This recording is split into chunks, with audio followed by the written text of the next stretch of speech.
Nazywam się Ewa Parszewska. To nazwisko to już jest moje iksińskie nazwisko, ponieważ z domu się nazywam Spitzvogel. W czasie wojny nazywałam się Kodrębska. To były te dokumenty, które moja rodzina zrobiła, lewe dokumenty. I potem moja mama wyszła za mąż za pana Parszewskiego, który mnie adoptował. I dlatego się nazywam Ewa Parszewska. Urodziłam się 1 października 1939 roku w Równym. Dlaczego w Równym? Bo moi rodzice uciekali z Warszawy przed Niemcami i nie zdążyli, żeby dojść wydaje mi się, że oni chcieli dojechać do Rumunii. I po drodze ja się urodziłam, gdzieś pod jakimś drzewem i z tego powodu oni nie mogli jechać dalej. I pojechali wtedy do Lwowa. Mój ojciec był inżynier chemik i moja mama skończyła ekonomię i była też jakby socjologiem. I rodzina ze strony mojej mamy, to cała rodzina właściwie to byli tylko lekarze. Mój dziadek już był znanym lekarzem, był urologiem przed wojną. I moja babka była taką intelektualistką i malowała, jeździła do Związku Radzieckiego. A natomiast rodzina mojego ojca to byli fabrykanci. I posiadali, przede wszystkim byli właścicielami przemysłu chemicznego tutaj, z czego znanym była fabryka w Woli Krzyżopolskiej. W czasie wojny byłam na lewych papierach, znaczy moja mama była na lewych papierach. Mojego ojca Niemcy wykończyli zaraz, zdaje się, że gdzieś w 1941 albo 1942 roku, kiedy wykończyli wszystkich intelektualistów. I tam siedzieliśmy we Lwowie około 2 lat. Potem moja mama wróciła do Warszawy, gdzie się ukrywała, znaczy pod lewymi papierami. I ponieważ miała szantaż i ten szantaż był zrobiony przez adwokata Żyda, który się u nas ukrywał w domu w Lwowie, to ona uciekła z Warszawy. Już wtedy była likwidacja getta.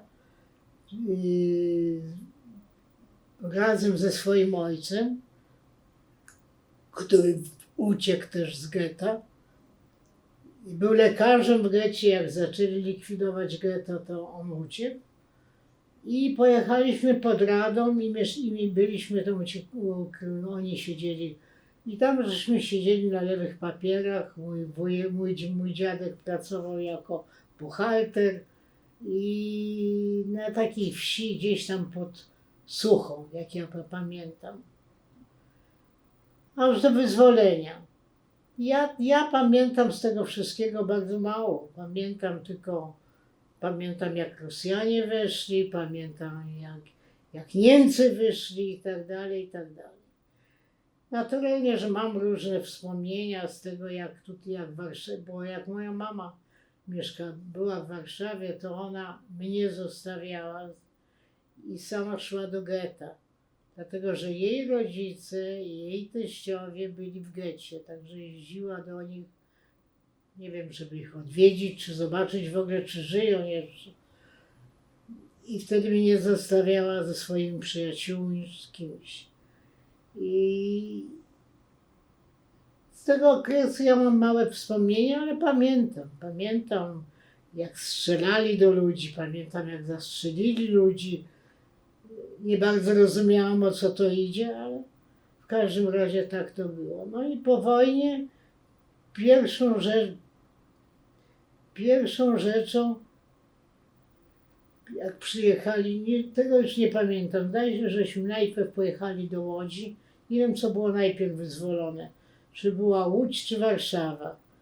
Pojechaliśmy do Łodzi i nie pamiętam, a do Warszawy też przyjechaliśmy bardzo wcześnie po wyzwoleniu, dlatego że ja pamiętam na przykład Marszałkowską, to była cała w gruzach i wychodził dym z podziemi, bo było zimno.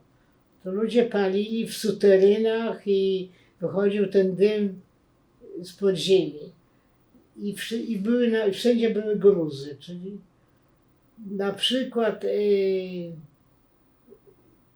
pamiętam, że później żeśmy poszli na Starówkę, to była wycieczka na cały dzień.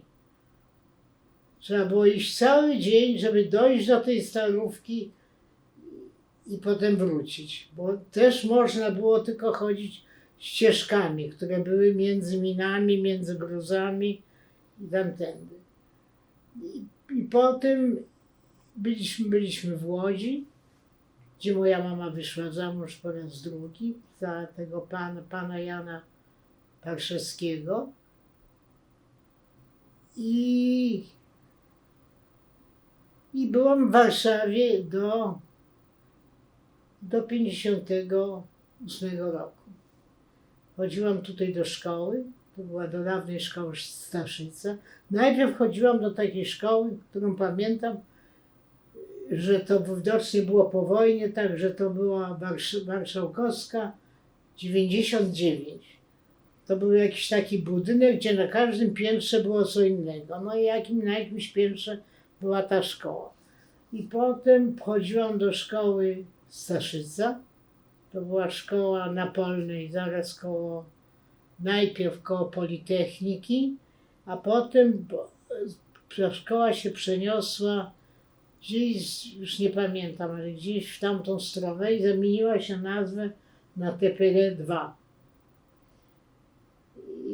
No i chodziłam do tej szkoły i potem zdałam wstępny i weszłam tutaj na Politechnikę, gdzie zrobiłam 2 lata i po tych 2 latach wyjechałam z Polski. Proszę powiedzieć, czy pani wiedziała, że jest pani Żydówką? Wiedziałam, ale nie powiem panu, że dokładnie wiedziałam, co to znaczy. Ale wiedziałam, że byłam Żydówką, bo chodziłam z moimi rodzicami na cmentarz żydowski. Myśmy nie byli religijni, nikt z nas nigdyśmy nie robili świąt żydowskich. Pierwszy raz byłam na sederze, kiedy przed moim wyjazdem. To był taki seder, który ktoś zrobił dla różnych ludzi, ale wiedziałam. Poza tym ja mieszkałam na Nowogrodzkiej 7, a Nowogrodzka 5 to zdaje się było stowarzyszenie, to kulturalne stowarzyszenie żydowskie, o ile ja pamiętam, tak to się nazywało. To jest każdy. Tak, coś takiego. I poza tym to nie wiem właściwie, co znaczy pytanie, że byłam Żydówką. Nie byłam Żydówką, żeby odprawiać jakieś ceremoniały czy coś takiego. Wiedziałam. Poza tym później, jak już było później, ja się nawet zastanawiałam, że większość moich znajomych to byli Żydzi. I to nie było tak, że ja wybierałam, że ta dziewczynka jest Żydówka, to dlatego ma być moja przyjaciółka. Po prostu tak się stało. Nie no, pytam, czy pani odczuwała też w tym sensie jakąś swoją odmienność, czy odmienność swoich losów, właśnie swojej rodziny? Nie, bardzo długo trwało. Nie mogłam powiedzieć, ja jestem Żydówką. Powiedzmy, to co w Brazylii było rzeczą normalną. W Brazylii było rzeczą normalną powiedzieć, ja jestem Żydówką, ja jestem muzułmanką, ja jestem nie wiadomo czym.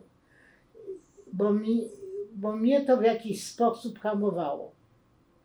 Dopiero po jakimś czasie nabrałam tej swobody. Na przykład to, co moje dzieci mają dzisiaj, że dla nich zupełnie jest rzeczą normalną powiedzieć, ja się nazywam taki, jestem Żydem, to było dla mnie dosyć trudne do powiedzenia, do potwierdzenia. Z tym, że mój ojczym nie był Żydem, moja mama była Żydówką. On nie był Żydem, ale był człowiekiem szalenie tolerancyjnym i absolutnie antyreligijnym.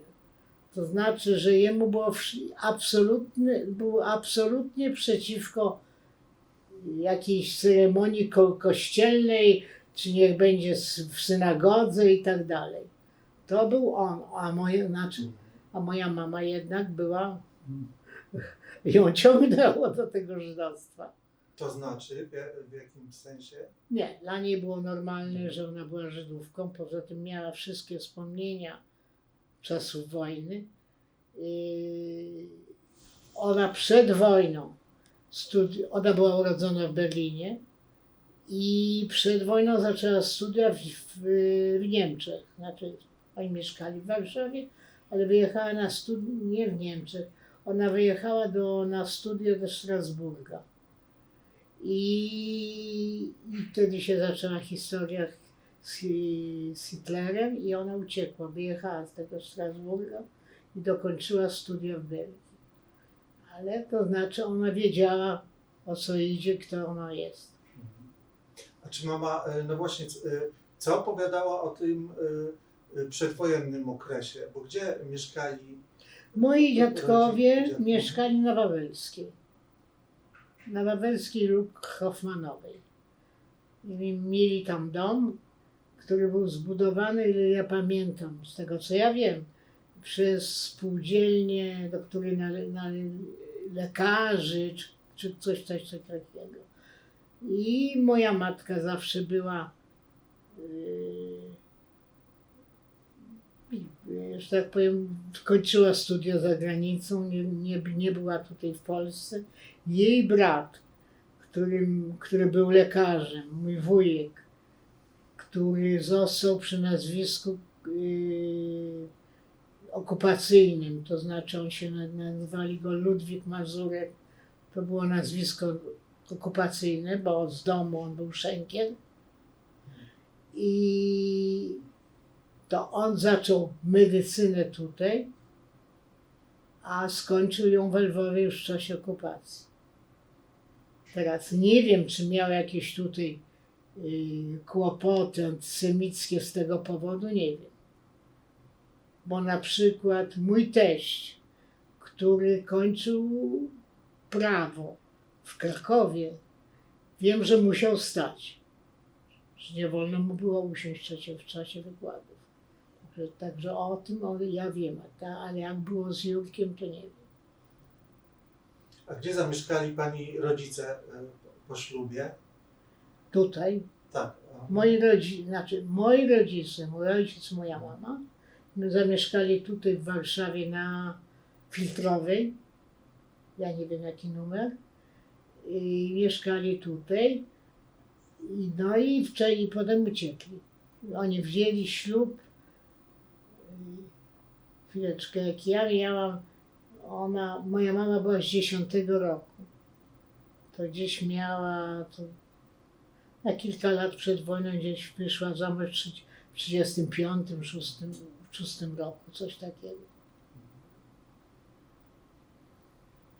Bo pani wspomina, że jak rozumiem po wojnie chodzili państwo na cmentarz żydowski, na Okopową, tak? Tak. I tam są, kto tam jest pochowany? Tam jest pochowana, tego ja dokładnie nie wiem, ale tam są pochowani rodzice mojej babki, znaczy matki mojej mamy. I nieprawda. Tam, znaczy jej dziadkowie są pochowani. Potem w getcie zmarła moja babka. Znaczy matka mojej matki. Zmarła Franciszka Eppelbaum, Franciszka Schenkel, ale ona zmarła śmiercią naturalną. I tam na tym grobie mój dziadek Tadeusz, znaczy Dawid Szynkier, wypisał po wojnie nazwiska wszystkich ludzi, którzy, znaczy nie wszystkich, wszystkich bliskich, którzy zginęli w czasie wojny. I to jest taki, jakby powiedzieć, symboliczny grób. Tam jest wypisany mój ojciec i inni. Także naprawdę to jest pochowana, tam są dziadkowie mojej mamy i moja babka. Teraz z tym, czy moja babka fizycznie jest pochowana, tego to ja nie wiem. Czyli kto z pani rodziny przeżył zagładę? Oprócz pani ma. Kto przeżył wojnę z rodziny? Ze strony mojego ojca nikt. Ze strony mojego ojca poszli wszyscy do Treblinki, bo oni byli w getcie warszawskim, zdaje się, getto warszawskie było wysiedlane do Treblinki. Mojego ojca zastrzelili w Lwowie. Także właściwie kto się zachował z jego strony, to jacyś kuzyni. Była bardzo duża rodzina. I także ja większości tej rodziny nawet nie znam. A natomiast ze strony mojej mamy zachowała się ona, przeżył jej ojciec, to znaczy ten Tadeusz, który pracował, który był lekarzem i był lekarzem w getcie i potem uciekł i był tym bohaterem tam, gdzieśmy się ukrywali. I jej brat, który skończył medycynę i jej bratowa. To są ci, którzy się zachowali i ci, którzy... Ona miała jedynego brata, także to on się zachował. I on przeżył. I oni tu zostali zresztą w Polsce. Oni nie wyjechali z Polski. A czy mama opowiadała pani o tym, jak wyglądało getto, jakie były warunki wtedy, kiedy ona chodziła? Czy coś na ten temat pani mówiła? Ale mało. Ona raczej mówiła o tym, jak ona szła do tego getta, bo ona przechodziła do getta przez sądy. Jak ona szła do tego getta, jak ona znalazła tych swoich teściów i rodziców. Oni byli ludźmi bardzo zamożnymi. Także mieli mieszkania tutaj w Warszawie, których przyjeżdżali w zimie i na lato jechali do majątków Woli Krzyżopolskiej. Także to mieszkanie, na przykład, to mieszkanie, które było zimowym mieszkaniem, było na ulicy Poniatowskiego. Poniatowski jest równoległy od Marszałkowskiej. Nie wiem, jest most Poniatowskiego. Ulica to nie znam. Nie wiem, żeby... No nie wiem, w każdym oni mieli tutaj jakieś mieszkanie i na początku to ona chodziła do tych mieszkań, szła do tego getta i oni chcieli, żeby ona coś zabrała do tego mieszkania, czy wzięła do tego mieszkania, a po jakimś czasie tam jej lekko powiedzieli, że jak ona jeszcze raz przyjdzie, to nie wyjdzie. Także to tak wygląda. A czy, jak pani dorastała tutaj w Warszawie, czy mama w ogóle opowiadała pani o tym okresie, właśnie wojennym, bo pani była małą dziewczynką, czy to... Ja tak panu było, powiem, że... opowiadała mi takie niektóre rzeczy sporadyczne, albo opowiadała komuś i ja o tym słyszałam. Ja wiem, na przykład opowiadała mi taką historię, że ona się tutaj ukrywała na Sadybie i miała dokumenty fałszywe z tego nazwiska Szpiżwolin. I że kiedyś była łapanka, jak ona jechała tramwajem, była łapanka.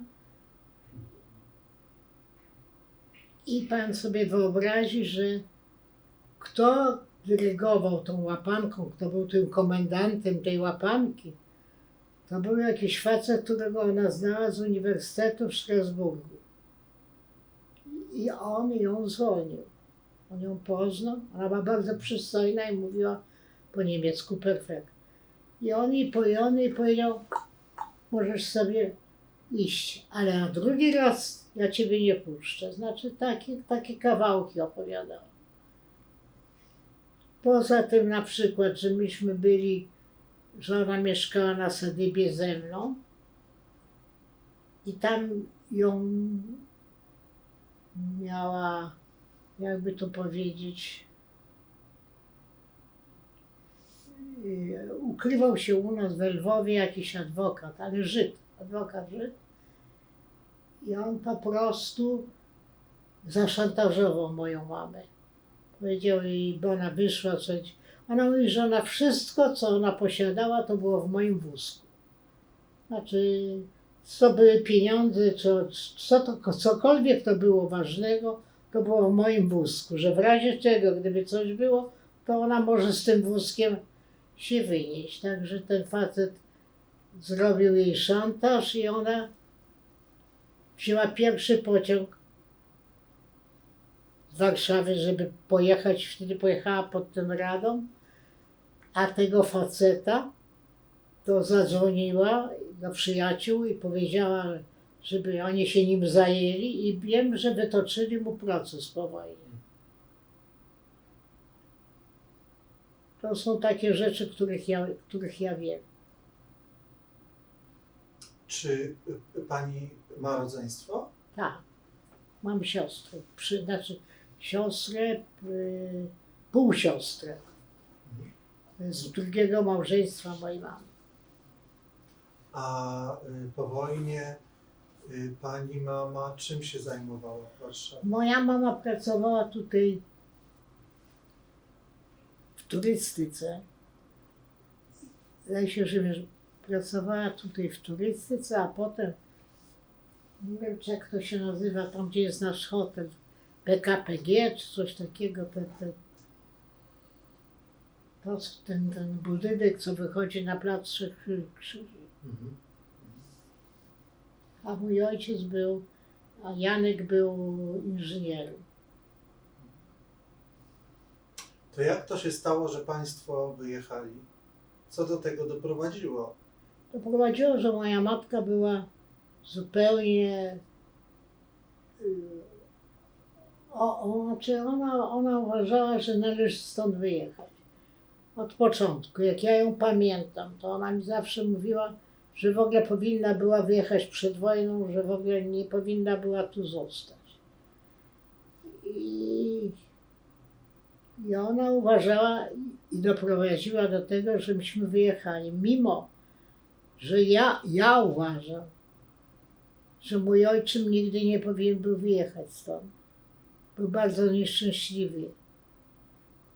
Ale on w czasie wojny był w obozie w Jeńcu, siedział 6 lat w tym Oflagu, wrócił tutaj, no i on się czuł Polakiem, on był Polakiem.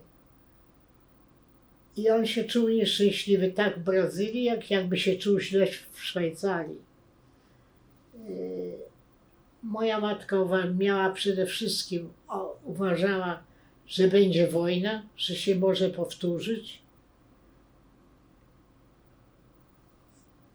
I wtedy nie miało się paszportów, występowało się o paszporty. I oni ich zawołali do UB i powiedzieli, że nie dadzą paszportu ani jemu, ani jej, że nie ma mowy o tym, żeby oni wyjechali do Izraela, bo w Izraelu są stosunki antypolskie. Ponieważ Janek nie był Żydem, to z tego powodu nie ma mowy, żeby oni wyjechali na te paszporty. Znaczy ja mówię tutaj o paszportach emigracyjnych. Bo z Polski się wyjeżdżało na emigracyjne. Ludzie uciekali na różne paszporty, ale moi rodzice chcieli jechać tak, jak było przykazane. I wtedy oni powiedzieli, i wtedy oni się zgodzili mnie dać paszport. Ja miałam 18 lat i dali tylko mnie paszport i ja pojechałam do Szwajcarii, gdzie moja mama miała przyjaciółkę, która mieszkała w Genewie. I ja pojechałam do Genewy i studiowałam w Lozannie. Ale pani mama chciała wyjechać do Izraela, czy po prostu chciała... Moja mama Wyjechać z chciała Polski. wyjechać i ona wierzyła w to, że ponieważ ona zna wiele języków, a rzeczywiście znała wiele języków, to będzie mogła się zatrzymać gdzieś w Europie. Jej marzeniem była Anglia, ale to nieważne, jakie było marzenie. Wtedy, kiedy im pozwolili wyjechać, to oni wyjechali na początku, już nie pamiętam, chyba 59 roku, coś takiego. I oni pojechali do Niemiec, do Frankfurtu. I byli w tym Frankfurcie i mama myślała, że ona sobie załatwi, że jej załatwią jakąś wizę europejską, żeby mogła zostać. Ale wtedy była blokada Berlina i nie było mowy o tym, żeby w ogóle cokolwiek załatwić. I wtedy myśmy się zdecydowali wyjechać, dlatego że tak, w Niemczech ona nie chciała siedzieć ani jednego dnia dłużej. Mogła dostać odszkodowanie wtedy, jak się ludzie dostawali od Niemców. Ona niby była urodzona w Berlinie, to oni dostawali te wszystkie, nie wiem jak tam było, jakieś kulturalne, odszkodowanie kulturalne, to ludzie dostawali, ale ona nie chciała zostać. I jedyną wizę, którą miała stałą, to była ta wiza brazylijska, którą dostali po prostu tak, od ręki. Weszli z ulicy do ambasady brazylijskiej i dostali wizę. I wtedy żeśmy przyjechali do Brazylii i kto nam zapłacił za tą podróż do Brazylii, to to nie był HIAS, ani joint, że może joint, ale wiem, że nie HIAS. Ktoś nam zapłacił, bo musieli nam zapłacić za ten podróż. Myśmy nie mieli grosza. Ja wjechałam z Polski, miałam $5. To była moja cała fortuna. Ale nie mieli państwo w Brazylii żadnych krewnych, Nie. rodziny, nie? Oni mieli znajomych. Znaczy to się okazało, że mają znajomych, ale nie mieli rodziny, nikogo. Proszę powiedzieć, pani wtedy była na studiach, prawda, na Politechnice wtedy. Tak. Czy pani też chciała wyjechać, czy pani planowała swoją przyszłość tutaj, w Polsce? Ja uważałam, że to jest normalne, że muszę wyjechać, ponieważ oni chcieli wyjechać. Ale to nie było łatwe, dlatego że wyjechałam stąd i jak każdy, który tu mieszkał, to byłam taka sama jak miliony innych. Byłam studentką, miałam takie same buty jak moja koleżanka, miałam chłopaka, mieszkałam w mieszkaniu, które było ani lepsze, ani gorsze niż innych. Także było bardzo trudno się zdecydować. Jak ja wyjechałam do Szwajcarii, to dla mnie był szok, jak mi pokazywali sklep, a ten sklep to jest takiego i takiego faceta, a ten sklep to jest taki. Dla mnie to wszystko było państwowe. Ja nie rozumiałam, jak może być sklep prywatny. I poza tym, jak się zjawiłam pierwszego dnia, czy któregoś tam dnia, nie wiem, i nosiłam swet czerwony, to dla nich byłam komunistka. O, się zjawiła komunistka. Aż oni się przyzwyczaili do tego, że ja jestem taka inna, ale że to nie znaczy, że jesteście komunistą. Nie jest łatwo. Każda imigracja nie jest łatwa. Ja zresztą uważam, że migracja to jest bardzo trudna rzecz. Bardzo trudna. Szczególnie w tym okresie, kiedy się ma przyjaciół, zaczyna się życie i zawodowe, i osobiste.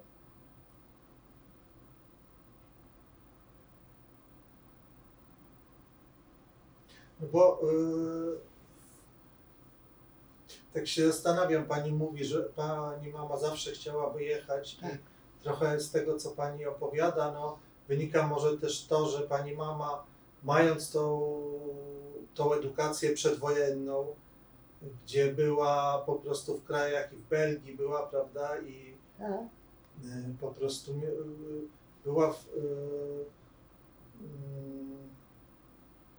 jakby czy chciała opuścić Polskę dlatego, że to był po prostu kraj bez przyszłości, jakby, czy ze względów jednak też, no nie wiem, jakiegoś tej kwestii żydowskiej Na pewno.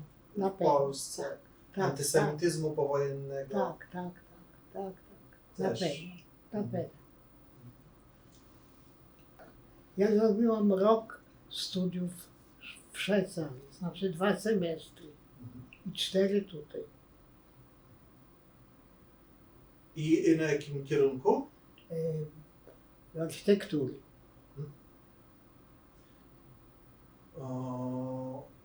Może pani opowiedzieć o podróży do Brazylii, jak to wyglądało? Ja wyjechałam z Lozanny do Frankfurtu, co było dosyć skomplikowane, dlatego że przez to, że wtedy paszporty były wydawane na pewne kraje. Znaczy dawano na paszport ważny na to. I ja nie był ważny dla Niemcy. Mój paszport był ważny na Brazylię, Szwajcarię i o ile mi się zdaje na Austrię, dlatego że pociąg jechał przez Austrię do Szwajcarii. Także jak ja jechałam do Frankfurtu, to najpierw musiałam prosić o rozszerzenie tego paszportu na Niemcy. I oni mi zrobili wielką grzeczność, że dali mi wizę na 24 godziny. Także jak ja przyjechałam do tego wszystkiego, czego nie powiedziałam, to miałam, bo jak ja wyjechałam z Polski, mając $5 i nic więcej. Co zupełnie, jak dzisiaj człowiek się nad tym zastanowi, to jest szaleństwo. Ale jakieś Właśnie. rzeczy osobiste, jak rozumiem? Nie miałam nic. Nie miałam nic, nie wolno mi było wziąć nawet deski do rysowania. Nie wolno. W pociągu, bo tam mi poprzynosili ludzie na pożegnanie, to na przykład pamiętam, że torcik wedlowski to oni przekuwali, bo uważali, że to jest taśma. Także nie miałam nic. Ale miałam obiecane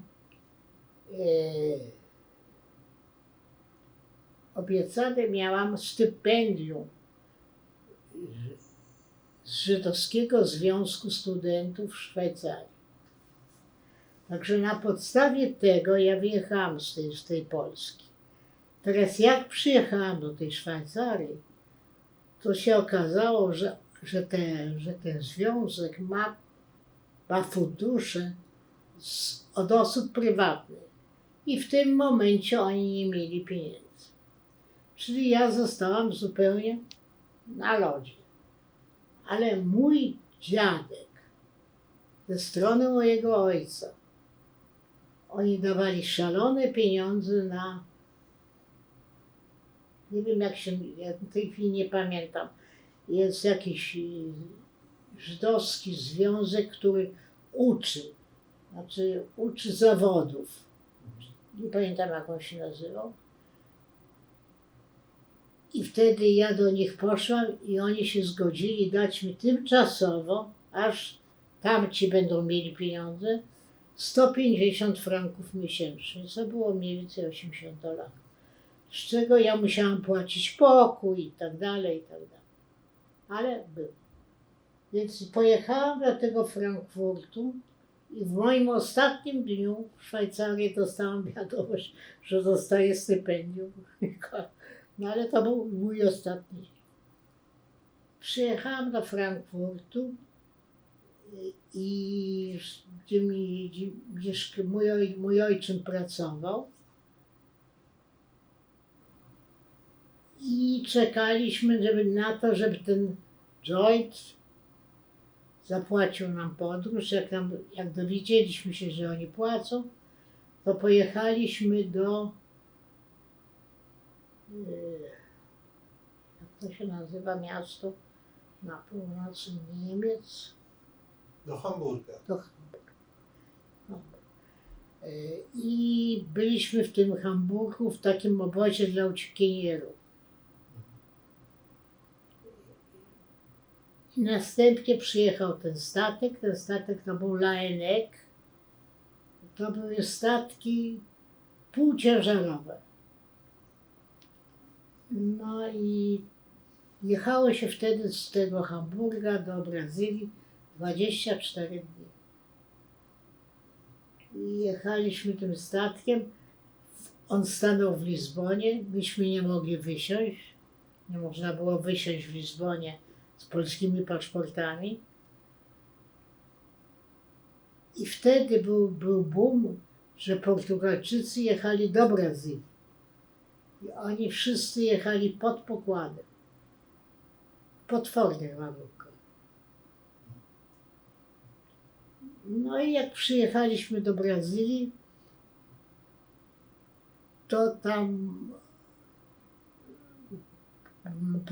na nas czekali ludzie, czekała jakaś pani z Hiasu czy coś takiego w sporcie i oni nam załatwili pensjonat, że mogliśmy mieszkać w tym pensjonacie.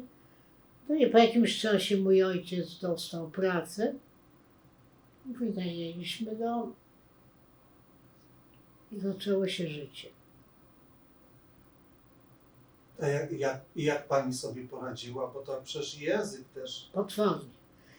To było, inaczej o tym ja wiedziałam, żebym ja miała studiować w Brazylii, to mnie już tutaj powiedział,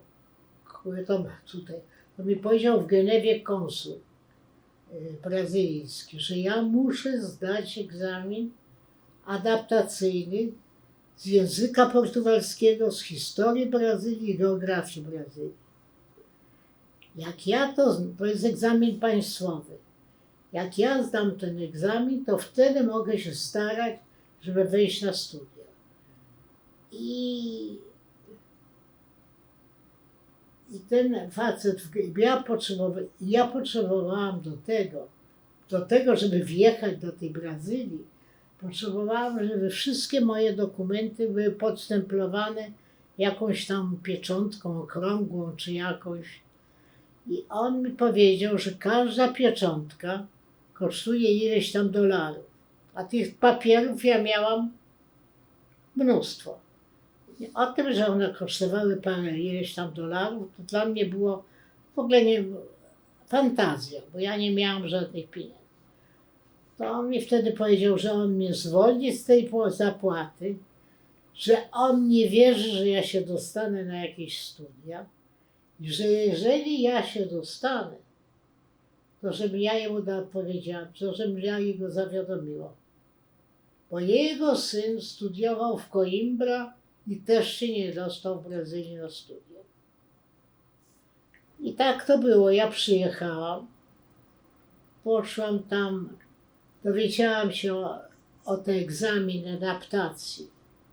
Wtedy poznałam mojego męża, który już zrobił ten egzamin.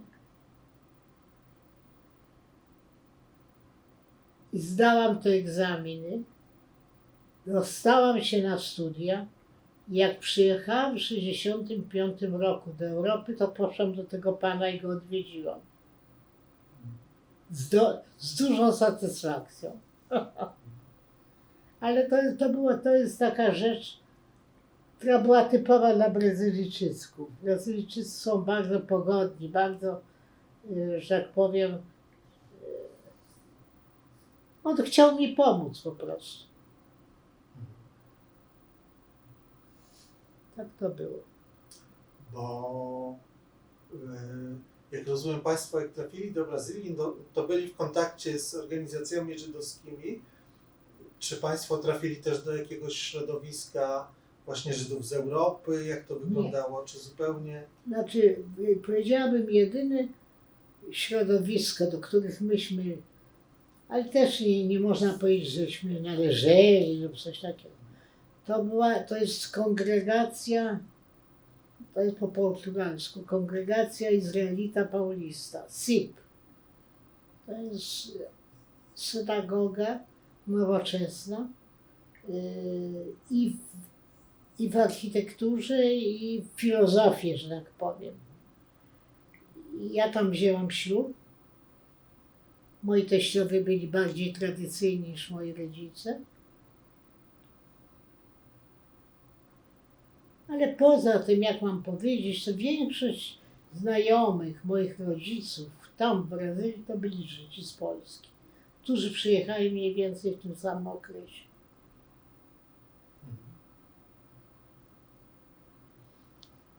Czyli, no bo mnie też interesuje, no Pani naprawdę pięknie mówi po polsku, to znaczy, ja wiem, może to jest dziwny komplement, no ale jednak Pani mówi po polsku, jakby Pani stąd nigdy nie wyjeżdżała.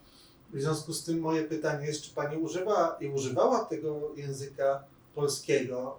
Używałam tego polskiego w domu, z tym, że moja mama bardzo szybko zmarła, bo w 1965 roku, jak ja wyszłam za mąż, to zaraz potem ona zmarła na raka. Potem zaraz niedługo zmarł mój ojczym. Także właściwie ten polski, i z mężem mówiłam po polsku.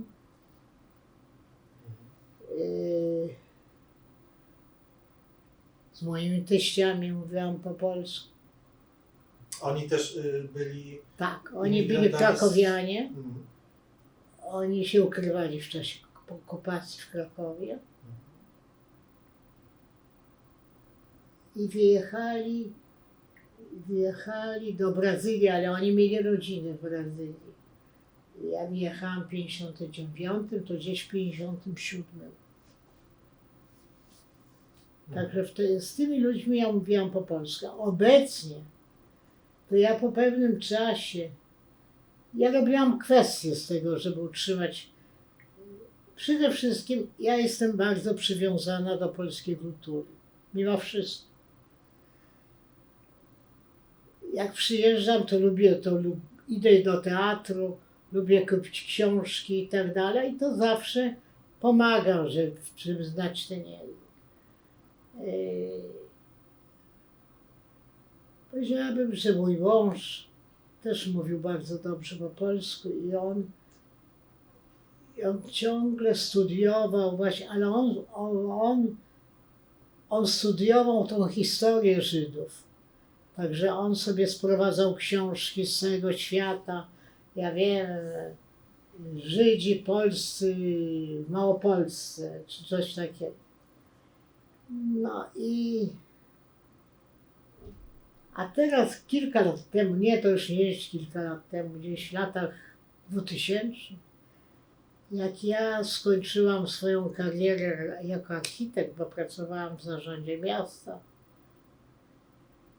to zdałam egzamin na tłumacza przysięgłego. Jestem obecnie tłumaczem przysięgłym polsko-portugalskim i portugalsko-polskim. To znaczy, przede wszystkim dokumenty tłumaczę, ale jednocześnie, bo czasami robię tłumaczenia na żywo. To znaczy, jak przyjechał, ja wiem, jak się nazywał ten polski prezydent? Duda, Kwaśniewski, Kaczyński, Wałęsa. Jak przyjechał ten Wałęsa do Polski, do Brazylii, to ja byłam tym tłumaczem oficjalnym ze strony brazylijskiej, że ja tłumaczyłam naszego prezydenta i tak dalej. I takie różne kawałki. Ostatnio robię tego coraz mniej, dlatego że to się łączy z tym, że trzeba jechać. Z São Paulo do Brazylii jest kawałek drogi. Właśnie, a może Pani opowiedzieć o swojej zawodowej karierze w takim razie? Ja skończyłam architekturę w Brazylii na Uniwersytecie Mackenzie. Zrobiłam dyplom w 1963 roku. Nie muszę panu powiedzieć, że byłam zupełnie jak zwierzątko na tych studiach, bo wszyscy patrzyli się na mnie, co to za dziwoląg się tutaj zjawił.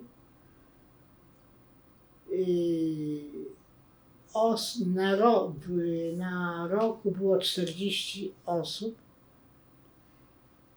i dlatego ja się nie mogłam dostać na Uniwersytet São Paulo, dlatego że tam było na roku 30 osób. To nie było dla mnie miejsca. Ja się dostałam do tego prywatnego uniwersytetu, gdzie zresztą oni mi dali stypendium 100% i ja nie płaciłam nic.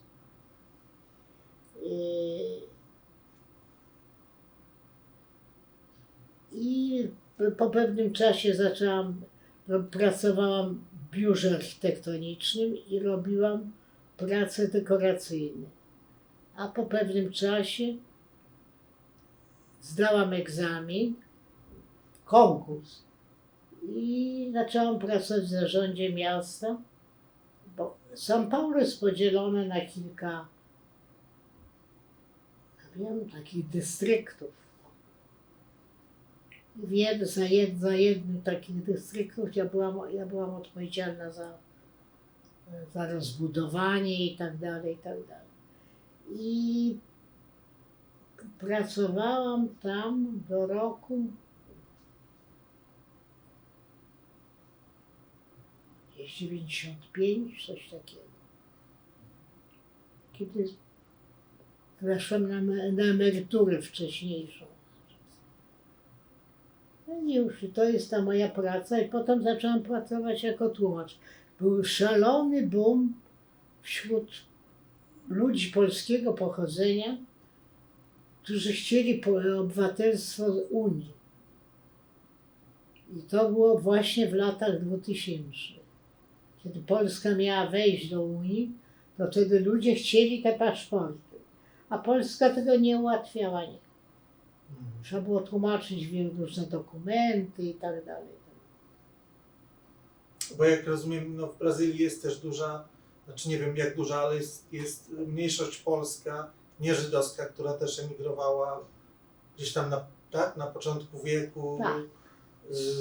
Tak? Tak, są tam na południu. Paraná, Santa Catarina są wioski polskie. Ale to są ludzie, którzy są na ogół bardzo prości i to jest biedna emigracja. Biedna i bardzo katolicka. No tak. Zresztą powiedziałabym, że dzisiejszy konsulat, bo ja mam tylko właściwie kontakt z konsulatem, bo ambasada to jest tylko w Brazylii. W São Paulo był konsulat polski, który został, nie wiem dlaczego, zlikwidowany, bo nie można porównać São Paulo z Kurytybą. Dobrze, oni mogą uważać, że Kurytyba ma więcej Polaków, ale przemysł i wszystko to jest São Paulo. Ja uważam, że polski konsulat jest też szalenie katolicki. Ciągnie strasznie w tamtą stronę. Ja wiem, jak to będzie koncert chopinowski, to on się odbywa w Kurytybie w jakimś kościele. Czyli jakaś zabawa to zawsze jest podciągnięta po to, a pod patronatem pana księdza takiego i takiego. Czyli to wszystko jest nie w stronę Żydów, wszystko jest w stronę Polaków. Na przykład jak się idzie jakaś uroczystość z powodu Holokaustu. Ja zawsze chodzę. To na ogół są wszystkie ambasady. Wszystkie ambasady przysyłają swoich przedstawicieli. Polska to jest tak, raz nie. Raz tak, raz nie. Także to jest bardzo źle. A mogła Pani o tym zaczęła mówić trochę, ale no właśnie chciałem dopytać o to, jak no już w Brazylii zmieniło się Pani poczucie swojej tożsamości żydowskiej. Ja panu powiem, bo Brazylia to jest taki dziwny kraj, gdzie właściwie nie ma najmniejszego znaczenia religia. Bo może być pan katolikiem i jednocześnie ubandzistą, to znaczy takim rytuały te afrykańskie.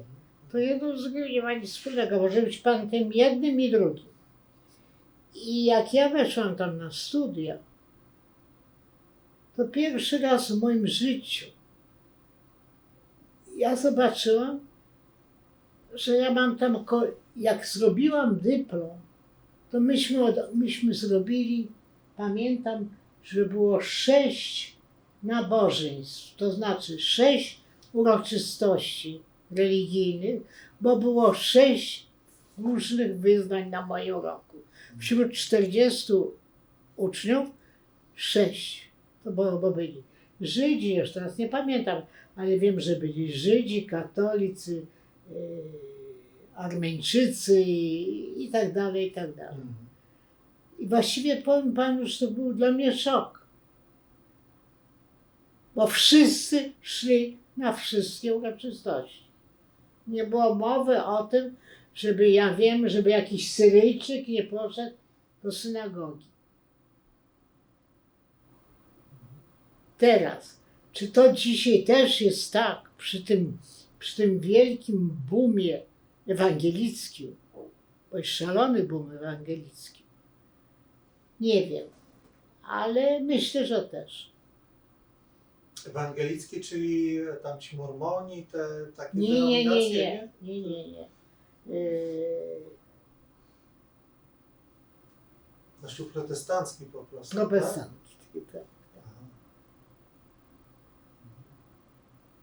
Ale to też, znaczy jest bardzo duży boom, ale to nie znaczy, że ktoś nie jest katolik i jest protestant. On panu powie, że on wierzy w to, albo on daje pieniądze na to, ale on jest tym. Czy poczuła się Pani jakby tak naturalnie w byciu sobą, nawet bez potrzeby tak naprawdę, jak rozumiem, jakiegoś takiego określenia, bo w Polsce to, jak rozumiem z tego, co Pani Ja mówi... panu powiem, bardzo długo. Ja myślę, że nie umiem powiedzieć lata. Do których lat, ile to było.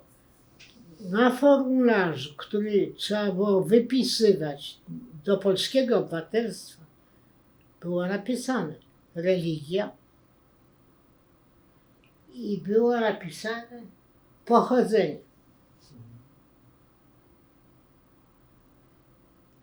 To była rzecz zupełnie nie do zrozumienia. Teraz nie umiem tego powiedzieć do kiedy, ale bardzo długo, bardzo długo. A jeśli chodzi o Pani siostrę, to ona wyjechała z Panią? Ona miała 7 lat, jak wyjechała. Ona mówi dobrze po polsku. I skończyła uniwersytet, skończyła terapię, to jest rehabilitacja. Ma 2 synów. I ona się czuje bardzo Polką. Bardzo Polką. Bardzo Polką ona się czuje. Dla niej najlepsze jedzenie jest polskie, najlepsze jedzenie są pączki. Także ona się czuje Polką pod każdym względem. A Pani gotuje polskie potrawy, czy jako Czasami, kuchnię pani? czasami. Mm. Czasami, bo ja bardzo mało wchodzę do kuchni. A, a mama jak gotowała, to gotowała... Moja mama były dwie ręce. Także nie umiała w ogóle gotować. Bo ona zawsze mówiła, że jest lepiej płacić komuś, żeby gotował, i ty, żebyś pracowała. A jak mama w ogóle się odnalazła w Brazylii? Ja wiem, czy się odnalazła. Ja wiem, nie bardzo miała czas, żeby się odnaleźć, prawda? Bo właściwie było 6 lat, jak ona umarła, także to było bardzo szybko.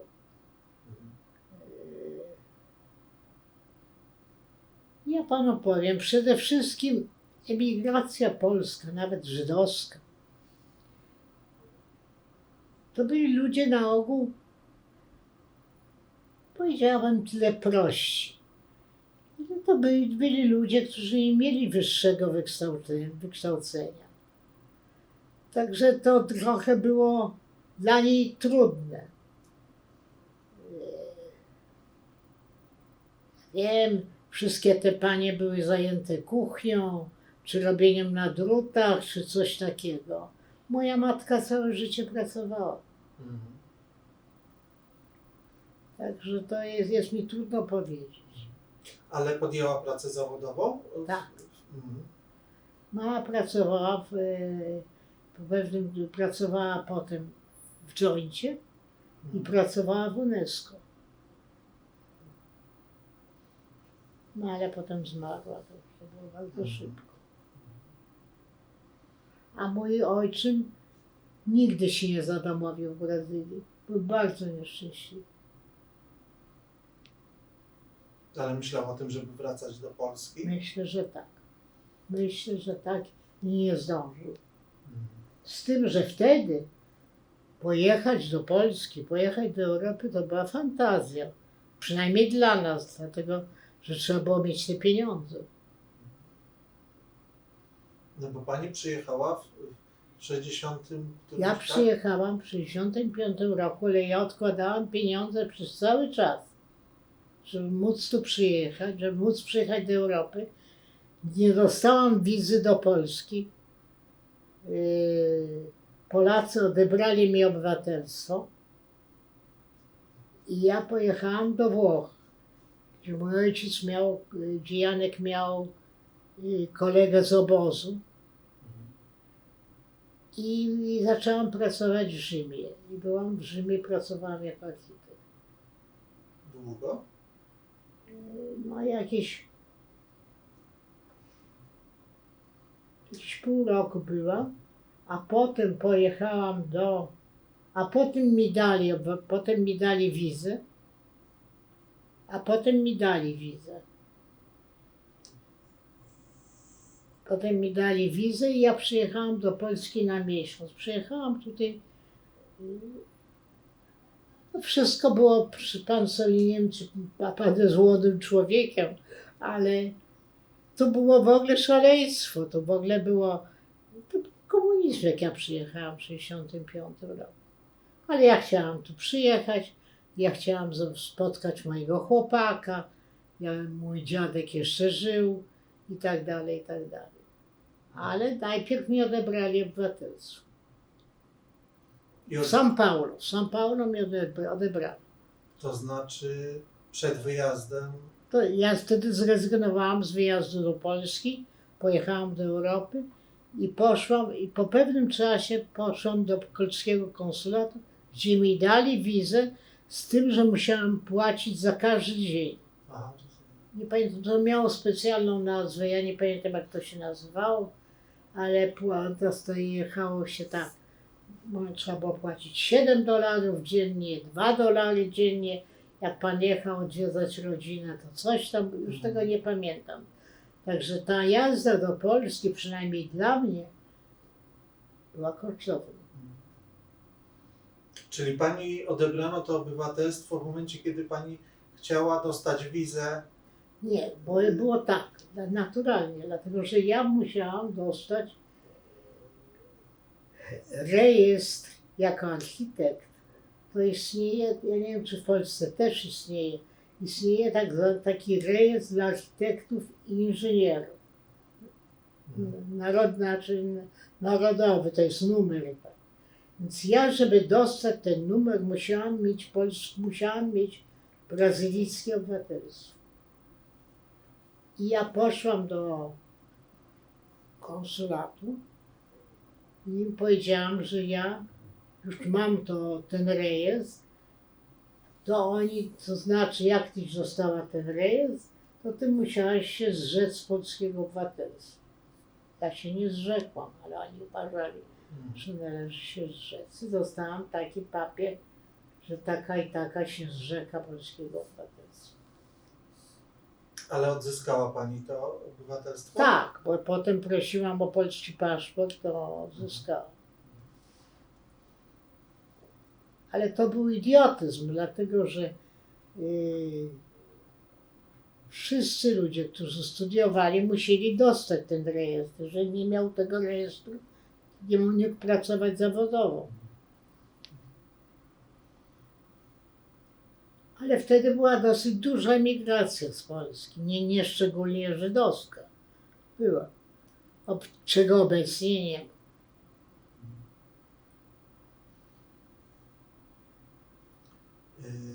Ja chciałem jeszcze zapytać, czy pani przyjeżdża w takim razie do Polski tam w 1965, tak, roku. Czy państwo utrzymywali kontakt, utrzymywali kontakt z tą rodziną, która w Polsce została? Tak? Listowny, czy... Naturalnie. Bo tu został mój dziadek, znaczy ojciec mojej mamy i brat. Oni obydwoje mieszkali w Łodzi. A ze strony mojego ojczyma cała rodzina. Bo to byli chłopi. Po prostu chłopi z okolic Szydłowca. Także to była... Jaka rodzina była cała. I mojej mamy, ci, którzy się zachowali, to w zasadzie też. A czy nigdy nie myślała pani o tym, czy myślała pani o tym, żeby wrócić do Polski? Nie. Nie. Moja matka miała absolutną obsesję, żeby jej brat przyjechał do Brazylii. Żeby on wyjechał stąd. Zresztą w 1967 roku, jakie były te semickie historie, to on miał bardzo duży... On był profesorem na medycynie, go wydali. I moja ciotka, jego żona, też miała jakieś perypetie, których ja dokładnie nie wiem jakie, ale to były dosyć głośne historie, dlatego że myśmy o tym przeczytali w gazecie w Brazylii. Także ona zupełnie miała, ona uważała, że gdyby ona żyła, to ona na pewno doprowadziła do tego. Natomiast moja ciotka, znaczy żona jego, która była z domu Lichtenbaum, ona była taka patriotka, że w ogóle nie było mowy o tym, żeby wyjechać, żeby coś tego, to w ogóle nie ma mowy. Także on nie wyjechał stąd z powodu swojej żony.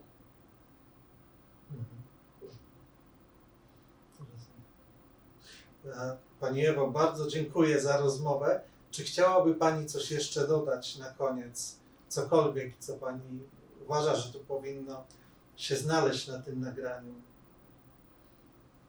Nic, ja po prostu uważam, że władze polskie powinny bardziej dawać możliwości ludziom, żeby poznali Polskę, żeby poznali zwyczaje polskie. Na przykład dla młodzieży, bo nic się nie robi w tym celu.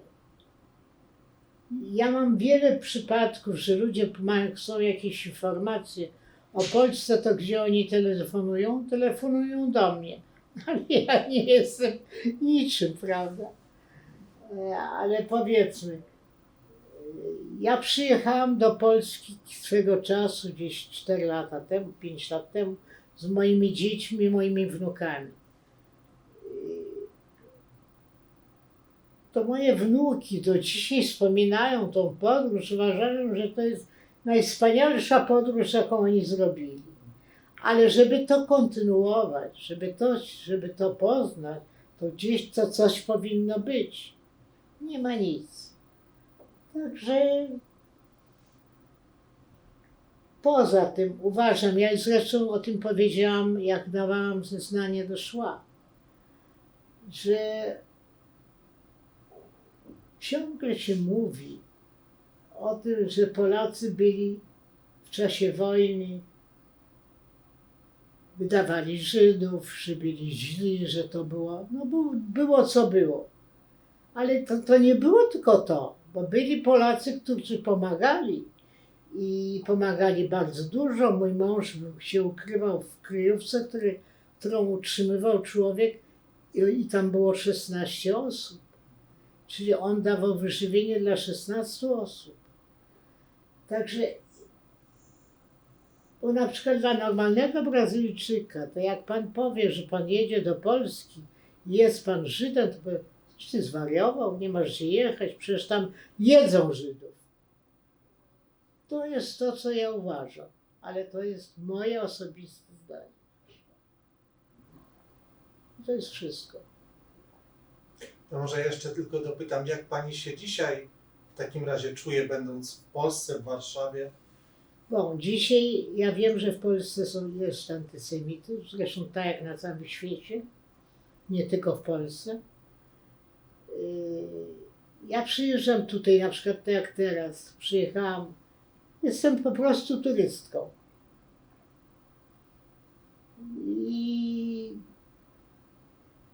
nie zwracam na to wszystko uwagi. Jak jest jakaś dobra sztuka, to z chęcią na nią pójdę. Kiedyś byłam tutaj na sztuce, nazywało się Ja, Żyd na weselu. Ale tak to nie przywiązuje wagi do tego, że tak powiem, opuszczam tą stronę. Jestem tutaj turystką, jest mi bardzo przyjemnie, bardzo ładnie. Wczorajśmy poszły do łazienek i koniec. Więcej się nad tym nie zastanawiam. A teraz, że rząd teraz w Polsce jest antysemicki, to tak samo w Brazylii też jest antysemicki. Przynajmniej tak twierdzą, że Lula wygłasza i rzeczywiście wygłasza przemówienia antysemickie. Jakie miejsca jeszcze w Warszawie pani odwiedziła poza Łazienkami? Jakie dla pani są takimi miejscami? Ja panu które powiem, pani dla mnie odwiedza? przede wszystkim dla mnie Warszawa się ogranicza do tego centrum, które było. Bo ja nie wychodziłam poza to centrum.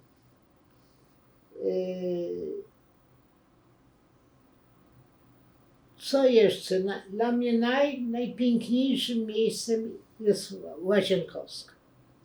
I Łazienki, ogród botaniczny. Dlaczego? Dlatego, że ja się uczyłam zawsze i to był okres, kiedy kwitły kasztany.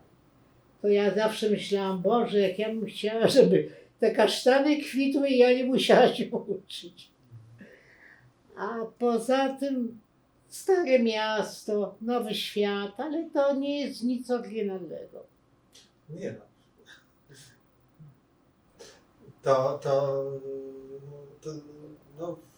To są miejsca, z którymi pani, jak rozumiem, czuje się związana. Tak, po prostu, dlatego, że jak ja mieszkałam, to tutaj to wszystko się ograniczało do tego.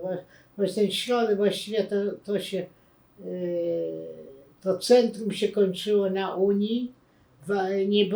Nie było jeszcze stacji kolejowej tutaj, tam gdzie są te terasy złote. Nie istniało to. Tak. Tak, był dworzec kolejowy jak się nazywało, już nie pamiętam, Okopowej, nie? Dworzec główny. Dworzec główny. No i to jest tak. Tam, gdzie moi dziadkowie mieli dom tą willę na Wawelski to rozebrali.